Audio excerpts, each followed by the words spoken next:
On est fini avec ma présentation, merci de m'avoir écouté. Si vous avez des questions, n'hésitez pas. Oui, si je puis me permettre, Céline.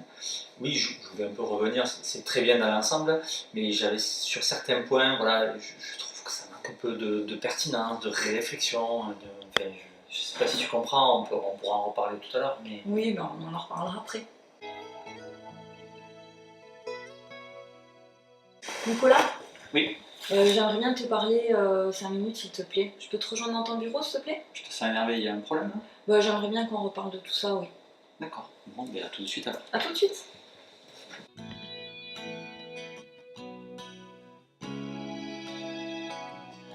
Qu'est-ce qui t'a appris de dire ça en réunion?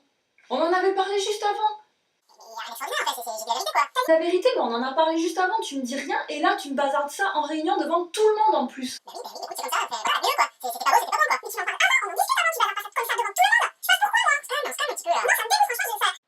J'ai choisi de placer le spectateur en conditions réelles et à l'inciter à se projeter dans la pratique de la méthode au travers de cette fiction.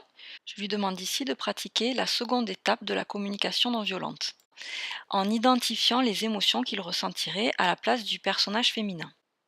Les réponses lui sont données dans le texte qui va suivre et également en images de façon très illustrée dans la suite de la vidéo.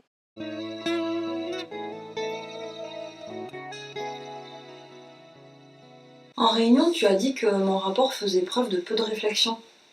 Je me suis sentie humiliée et franchement un peu en colère aussi. Écoute, oui, j'entends ce que tu me dis, mais bon, rien d'exceptionnel je trouve. J'incite à nouveau le spectateur à pratiquer la méthode au travers de cette fiction et à se projeter sur la troisième étape de la communication non violente, qui est d'identifier les besoins, lesquels sont liés aux émotions précédemment identifiées. Ben si, moi j'ai besoin de confiance dans notre relation de travail et puis j'ai besoin aussi qu'il y ait du respect et de la reconnaissance dans le travail que j'ai effectué. D'accord, je comprends ce que tu veux dire. Effectivement, peut-être que j'étais un peu maladroit dans la façon de faire. La dernière étape de la communication non violente est de formuler une demande sans exiger, et c'est ce qui est demandé ici au spectateur. Écoute, ce que je te propose, c'est que si ça se reproduit, on en parle tous les deux en aparté, mais voilà, qu'on règle pas ce genre de choses devant tout le monde. Ok, on fera ça la prochaine fois. Je Ok. comprends.